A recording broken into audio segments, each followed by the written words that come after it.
नमस्कार मेरे प्यारे साथियों। आज हम आपके लिए जनरल नॉलेज से संबंधित कुछ महत्वपूर्ण क्वेश्चन लेकर आए हैं जो पिछले एग्जाम में पूछे गए थे और ये एग्जाम की पॉइंट ऑफ व्यू से बहुत ही ज़्यादा इंपॉर्टेंट क्वेश्चन है। इसको हम आज कवर करने वाले हैं, तो शुरू हो जाए। दोस्तों, अगर आपको वीडियो पसंद आए तो इसको लाइक ज़रूर कर दे और चैनल को सब्सक्राइब ज़रूर कर ले। तो चलो शुरू करते हैं। आज का पहला क्वेश्चन है, भारत और चीन को विभाजित करने वाली सीमा रेखा का क्या नाम है। तो दोस्तों, भारत और चीन को विभाजित करने वाली सीमा रेखा का क्या नाम है? तो इसका आंसर है दोस्तों मैकमोहन रेखा। तो मैकमोहन रेखा के बारे में और जानकारी दे देते हैं आपके लिए। मैकमोहन रेखा शिमला समझौता के तहत इसका नामकरण किया गया था। ये किया गया था दोस्तों 1914 में। 1914 में मैकमोहन रेखा का नामकरण किया गया था, जो भारत और चीन के विभाजित करने वाली सीमा रेखा है। अगली देख लेते हैं, मैं रेड क्लिफ के बारे में जान लेते हैं। दोस्तों, रेड क्लिफ रेखा 17 अगस्त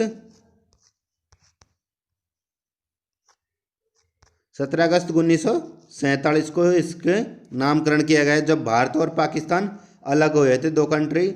इसके बाद में 17 अगस्त को इन दोनों के बीच में ये रेड क्लिफ रेखा खींची गई थी। और दोस्तों, इसकी लंबाई की बात करें तो इसकी लंबाई है 3323 यानी कि 3223। और सबसे ज़्यादा दोस्तों इसकी सीमा रेखा लगती है जम्मू एंड कश्मीर से। मैकमोहन रेड क्लिफ की लगती है 1225 किलोमीटर 1225 किलोमीटर इसकी सीमा रेखा लगती है रेड क्लिफ से। और इसके कौन कौन से राज्य हैं जो इससे सीमा लगते हैं रेड क्लिफ से? जम्मू कश्मीर, राजस्थान, पंजाब, गुजरात, ये 4 राज्य लगते हैं रेड क्लिफ सीमा रेखा से। और आगे देख लेते हैं, अगला ऑब्जेक्टिव देख लेते हैं डूरंड रेखा। तो दोस्तों, डूरंड रेखा सन 1893 में खींची गई थी। दोस्तों, ये डूरंड रेखा 1893 में खींची गई थी ब्रिटिश इंडिया द्वारा, जो कि भारत, पाकिस्तान और अफगानिस्तान के मध्य सीमा रेखा है। ये दोस्तों खैबर पख्तूनख्वा से बलूचिस्तान के बीच में है, जो बहुत ही ज़्यादा विश्व की सबसे खतरनाक सीमा रेखा है डूरंड रेखा। इसको अफगानिस्तान नहीं मानता है, इस डूरंड रेखा को। अगला क्वेश्चन देख लेते हैं दोस्तों, भारत में सबसे ऊंची पर्वत चोटी है। तो दोस्तों, भारत में सबसे ऊंची पर्वत चोटी कौन सी है? तो इसका आंसर है दोस्तों कंचनजंगा भारत की सबसे ऊंची चोटी है। इसकी है दोस्तों 8887 मीटर। इसकी ऊंचाई है 8887 मीटर। दोस्तों, कंचनजंगा भारत की सबसे ऊंची चोटी है। पहले भारत की सबसे ऊंची चोटी K2 हुआ करती थी, लेकिन दोस्तों ये पाक अधिकृत कश्मीर यानी कि POK में स्थित है, इसलिए ये अभी भारत की नहीं है। जब तक भारत का POK भारत का नहीं हो जाता, तब तक ये पाकिस्तान की जानी जाएगी K2। ये POK में स्थित है। माउंट एवरेस्ट के बारे में देख लेते हैं दोस्तों। तो माउंट एवरेस्ट दुनिया की सबसे ऊंची चोटी है, जो कि नेपाल और चीन में स्थित है। नेपाल और चीन की बॉर्डर पर स्थित है दोस्तों ये माउंट एवरेस्ट, जो दुनिया की सबसे ऊंची चोटी है। और इस पे सबसे पहले चढ़ाई दोस्तों ये नारगेने और बेंजामिन नारगेने और एडम हिलरी ने की थी, जो एडम हिलरी न्यूजीलैंड की थी और उसने ये इस पर चढ़ाई की थी।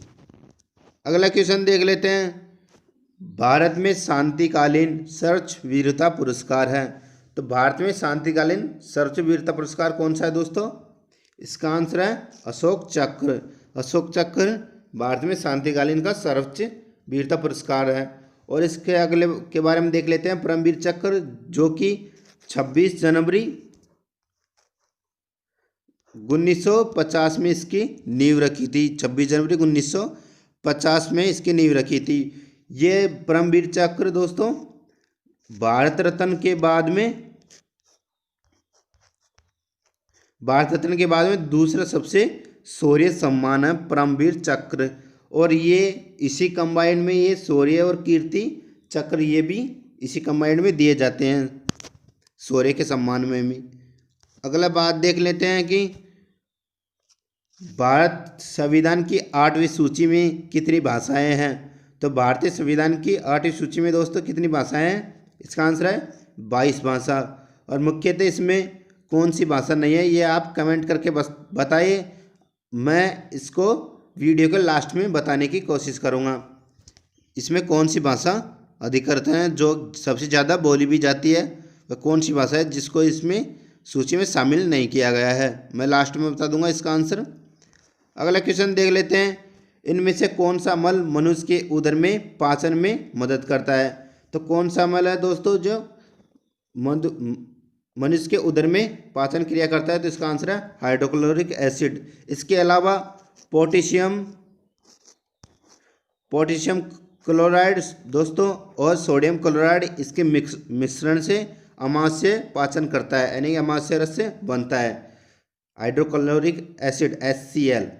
सल्फ्यूरिक एसिड दोस्तों ये बैटरी में पावर पॉइंटों को नियंत्रण करने के लिए किया जाता है सल्फ्यूरिक एसिड। और नाइट्रिक एसिड दोस्तों, नाइट्रिक एसिड का मतलब इसमें दवाई के इस्तेमाल में लिया जाता है नाइट्रिक एसिड को। और जब गुरु शंकराचार्य के टाइम पे इसको अभी इस बम बनाने के इस्तेमाल में भी किया गया था नाइट्रिक एसिड को। अगला क्वेश्चन देख लेते हैं दोस्तों, टमाटर का कौन से अम्ल का प्राकृतिक स्रोत है। तो दोस्तों टमाटर में कौन सा अम्ल पाया जाता है? तो इसका आंसर है दोस्तों साइट्रिक अम्ल। साइट्रिक अम्ल के अलावा दोस्तों इसमें ऑक्जेलिक अम्ल के कुछ मात्राएं भी पाई जाती है। ऑक्जेलिक अम्ल सामान्यतः टमाटर जिसमें कुछ मात्रा में पाया जाता है और सेब में भी पाया जाता है ऑक्जेलिक अम्ल। और टार्टरिक अम्ल दोस्तों इमली में पाया जाता है। और अंगूर हुआ, केला हुआ, इसमें पाए जाते हैं टार्टिक अम्ल। और एसिटिक अम्ल दोस्तों सिरके में पाया जाता है, सिरके में पाया जाता है एसिटिक अम्ल। अगला क्वेश्चन देख लेते हैं, निम्न में से कौन सा कार्बन का अपर रूप विद्युत का चालक है। तो कौन सा है जो विद्युत का चालक है और कार्बन का अपर रूप है? तो इसका आंसर है दोस्तों ग्रेफाइट। ग्रेफाइट कार्बन का अपर रूप है जो कि विद्युत का चालक है। इसके अलावा और ऑप्शन के बारे में हम जान लेते हैं, हीरा और ग्रेफाइट और चारकोल, ये तीनों कार्बन के एक अपर रूप है। एक तीनों कार्बन के अपर रूप है। हीरा विश्व का सबसे कठोर पदार्थ है जो कि विश्व में सबसे ज़्यादा कठोर पाया जाता है और इसमें पूर्ण आंतरिक परिवर्तन भी होता है हीरे में। और ग्रेफाइट विद्युत का चालक है। और भूरा कोयला और कोयला ये कोयला के महत्वपूर्ण पार्ट है। दोस्तों कोयला के 4 प्रकार के होते हैं, विटामिन कोयला, पीट कोयला, एंथ्रासाइट कोयला और लिग्नाइट कोयला। ये 4 प्रकार के कोयला पाए जाते हैं। तो आप इनको भी याद जरूर कर ले कि कोयला के कितने प्रकार हैं। 4 प्रकार के कोयला है। अगला देख लेते हैं दोस्तों, सूखा रोग रिकेटिस की बीमारी किस विटामिन की कमी से होती है। तो सूखा रोग यानी कि रिकेटिस की बीमारी दोस्तों किस विटामिन की कमी से होती है। तो इसका आंसर है विटामिन डी की कमी से। विटामिन डी की कमी से उसमें फास्फोरस दोस्तों, उसमें फास्फोरस और उसमें फास्फोरस की कमी पाई जाती है जिसके कारण हड्डियों में फ्रैक्चर की भी आ जाती है और हड्डियाँ टेढ़ी मेढ़ी हो जाती है। इससे रिकेटिस की बीमारी होती है। और उसमें कैल्शियम के अलावा फास्फोरस दोनों मिश्रण किया जाता है विटामिन डी में। विटामिन ए की बात कर लेते हैं। इसका रासायनिक नाम है दोस्तों रेटिनॉल। विटामिन ए का रासायनिक नाम है रेटिनॉल, जो कि रतौंधी रोग होता है इससे, विटामिन ए से रतौंधी। विटामिन बी की बात कर लेते हैं तो इसका रासायनिक नाम है थायमिन, और इसके प्रवाहित होता है इसमें कौन सी बीमारी होती है, वेरी वेरी रोग, जो कि बहुत ही ज़्यादा घातक है, वेरी वेरी रोग। विटामिन सी की बात कर लेते हैं। इसका रासायनिक नाम है दोस्तों एस्कॉर्बिक एसिड, जो खट्टे पदार्थों में ज़्यादा पाई जाती है। और विटामिन सी एक ऐसा पदार्थ है दोस्तों जो कि 1200 यानी 120 डिग्री तक सेल्सियस टेम्परेचर को भी सहन कर सकती है। इससे अगर किसी व्यक्ति में पाया जाता है ना तो वह 120 तक सहन कर लेता है विटामिन सी में। अगला क्वेश्चन देख लेते हैं कि भारत की यानी प्रथम महिला अंतरिक्ष यात्री कौन सी है। तो कौन सी है दोस्तों प्रथम अंतरिक्ष यात्री विश्व में, तो इसका आंसर है वैलेंटिना तेरेस्कोवा, जो कि रशिया की रहने वाली थी। ये सन 1963 में गई थी दोस्तों। ये 72 घंटे रुक के आई थी, जिसमें से पृथ्वी के इसने 48 चक्कर लगाए थे। तो सबसे ज़्यादा चक्कर इसने लगाए थे पृथ्वी के 72 घंटे में 48 चक्कर लगाए थे। कल्पना चावला भारत की अंतरिक्ष यात्री थी प्रथम, जो कि मॉस्को से गई थी, जो कि रशिया का स्पेस एजेंसी है। जो कल्पना चावला, इसकी मृत्यु 2003 में हो गई थी। अगला देख लेते हैं भारत के 100 के रुपए के नोट पर इनमें से किसका हस्ताक्षर किए जाते हैं। तो भारत के 100 रुपए के नोट पर किसके हस्ताक्षर किया जाता है दोस्तों, इसका आंसर है governor reserve bank of India, यानी कि आरबीआई के दस्तखत होते हैं, यानी कि हस्ताक्षर होते हैं। इसके अलावा 1 रुपये के नोट पे दोस्तों वित्त सचिव के होते हैं, भारत सरकार के द्वारा वित्त सचिव के होते हैं 1 रुपये के नोट के। और बाकी सब नोटों पे 100 का, 2000 का या 1000 का या 500 का, 200 का, 100 का या किसी भी प्रकार का नोट हो, उस पर governor reserve bank of India के होते हैं, आरबीआई के साइन होते हैं इस पर। और भारत के राष्ट्रपति बनने की न्यूनतम आयु 35 वर्ष है, जो कि लोकसभा का एक सदस्य होता है। अगला क्वेश्चन देख लेते हैं, हीराकुंड बांध किस राज्य में है।